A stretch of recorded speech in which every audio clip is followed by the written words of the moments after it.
Greetings students. It's civics continue. Last chapter of civics, laws and social justice. Laws and social justice के बारे में हम यहाँ discuss करेंगे। इस चैप्टर के अंदर मेनली जो हम डिस्कस करने जा रहे हैं, law for different groups. Different जो ग्रुप्स हैं उसके लिए लॉज किस तरीके से इंप्लीमेंट किए गए हैं। Minimum wages act 1948, child workers below age 14, laws for the consumers. इन चीजों के बारे में हम यहाँ इस चैप्टर के बारे में डिस्कस करेंगे। स्टूडेंट्स, इस चैप्टर के अंदर एक तो इंसिडेंट जो भोपाल गैस इंसिडेंट है वो दे रखा है, और दूसरा केस स्टडी है। कुछ चीजें इसके अंदर दे रखी हैं। मेनली इस चैप्टर के अंदर जो फर्स्ट कंसेप्ट आप डिस्कस करोगे या लर्न करोगे, लॉ फॉर डिफरेंट ग्रुप, यानी जो डिफरेंट ग्रुप है उनके लिए लॉज किस तरीके से बना रखे हैं। एक एक्ट है 1989, एससी और ST atrocities act, SC and ST atrocities act, जो किसी न किसी तरीके से डिस्क्रिमिनेटेड पीपल हैं उनके लिए वो एक्ट बनाया गया है ताकि उनको सोशल और इकोनॉमिक जस्टिस उनको मिल सके। वो चीजें आपकी रहेंगी laws for the different groups, और अलग अलग ग्रुप्स के लिए अलग अलग लॉज वहां इंप्लीमेंटेड हैं।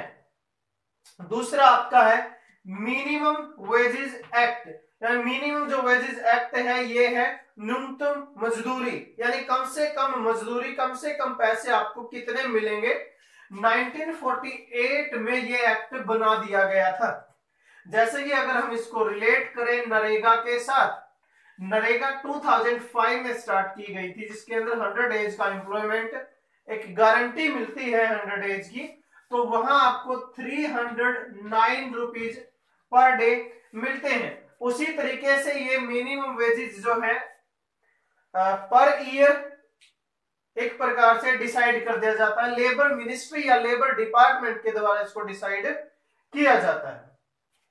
उसके बाद जो नेक्स्ट है चाइल्ड वर्कर्स बिलो 14, यानी जो बिलो 14 एज के चाइल्ड हैं वो जो डेंजरस लोकेशन या सिचुएशन या हजार्ड्स लोकेशन है वहां वो फैक्ट्री वगैरह में काम नहीं कर सकते, वो इसके अंदर मेंशन किया गया है। क्योंकि वैसे भी हमने स्टडी किया था 6 to 14 की एज जो है ये एज स्टडी करने के लिए है, यानी राइट जो फ्री एंड कंपल्सरी एजुकेशन है वो 6 to 14 के अंदर ही दी जाती है। अब इसको बढ़ाकर 6 to 18 कर दिया है। अभी तक 6 to 14 तक free and fair compulsory education जो थी, यानी 8th क्लास तक आपको फ्री और कंपल्सरी एजुकेशन मिलेगी, ये गवर्नमेंट की ड्यूटी है। अब इसको बढ़ाकर जो है 18 तक कर दिया, अगर उसमें 4 ऐड करेंगे तो अब 12th क्लास तक आपको फ्री और कंपल्सरी एजुकेशन मिलेगी, ये गवर्नमेंट की ड्यूटी है और किसी एक चाइल्ड का राइट है।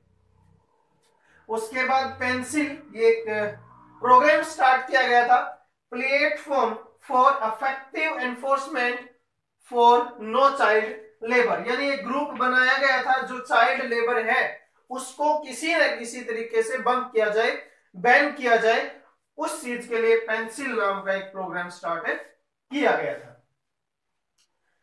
स्टूडेंट्स, नेक्स्ट जो है आपका Bhopal gas tragedy. Bhopal students, अभी तक हम डिस्कस कर चुके हैं laws for the different groups, minimum wages act 1948, child workers below age 14, and laws for the consumers, and pencil के बारे में भी हमने डिस्कस किया था।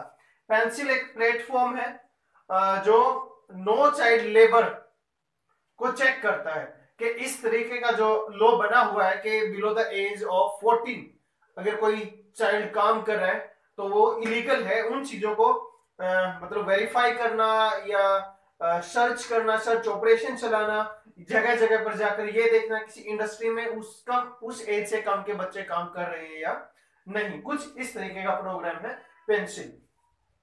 स्टूडेंट्स, लास्ट जो टॉपिक है इस चैप्टर का मोस्ट इंपोर्टेंट टॉपिक भी है, ये एक इंसिडेंट है, एग्जांपल के तौर पर यहां दे रखा है Bhopal gas tragedy. Bhopal capital है एमपी की, और इसके अंदर 2 दिसंबर 1984 को जो है गैस लीक हो गई थी रात के 12 बजे। मिथेन आइसोकाइनाइट, MIC की फुल फॉर्म भी अगर हम यहां डिस्कस करें तो है मिथेन आइसोकाइनाइट नाम की जो एक जहरीली पॉइजन गैस है वो लीक हो गई थी। उस गैस के लीक होने की वजह से हजारों लोगों की डेथ हो गई थी, और उससे भी ज्यादा जो है लोग इफेक्टिव हो गए थे, इफेक्टेड हो गए थे। और आज तक भी ऐसा बताया जा रहा है लगभग 30 से 40 साल का जो है ये इंटरवल हो गया, टाइम पीरियड हो गया, वो अफेक्टेड है वो एरिया। यानी उस गैस का प्रभाव आज तक भी है जो न्यू बोर्न बेबी हैं उनके ऊपर देखने को मिलता है। मतलब फिजिकली वो चैलेंज्ड जो है चाइल्ड हमें मिलते हैं। अब उसके बाद हम यहाँ देखेंगे enforcement of the safety laws. हाँ, तो इसका रीजन क्या था, मतलब ये ऐसा हुआ क्यों था, अगर इसके बारे में ये क्वेश्चन भी आ जाए। क्योंकि जो सेफ्टी इक्विपमेंट थे वो चीजें बिल्कुल भी यूज नहीं की गई थी। और दूसरा यहाँ पे जो है जो डिपार्टमेंट है जो इस तरीके का ऑपरेशन चलाते हैं, इन चीजों को जस्टिफाई करते हैं या वेरीफाई करते हैं कि वो चीजें सही चल रही है या नहीं, तो उस डिपार्टमेंट ने भी अच्छे से उसको जो ऑपरेट नहीं किया था। और जो इसके मेजर रिस्पॉन्सिबल पर्सन थे बाद में उनको बरी भी कर दिया गया था, कोई हार्ड पनिशमेंट उनको नहीं दी गई थी। Enforcement of safety laws, safety laws के एनफोर्समेंट का मतलब यहाँ पे है जो लॉज बने हैं उनको लागू करवाया जाए, लेकिन एग्जिस्ट नहीं करता वो ग्राउंड के ऊपर, यानी एक्चुअल में वो चीजें देखने को बहुत कम हमें मिलती हैं। छोटा सा एग्जांपल अगर हम गवर्नमेंट बसेस का ले लें तो उसके अंदर बोला जाता है कि वो ऑलमोस्ट 50 सीटर या 52 सीटर्स होती हैं, लेकिन 70 मोर देन 70 भी, और आज तो कोविड-19 का पीरियड चला हुआ है, during the covid period 70 passenger हमें देखने को मिलते हैं, तो एनफोर्समेंट तो नहीं है, वहां पर कोई एक्शन नहीं है।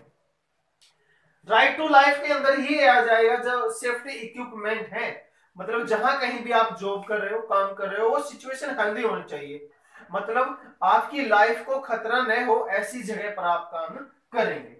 उसके बाद है new laws to promote the environment, यानी एनवायरमेंट को भी प्रमोट करने के नए नए लॉज जो इंप्लीमेंट किए गए हैं।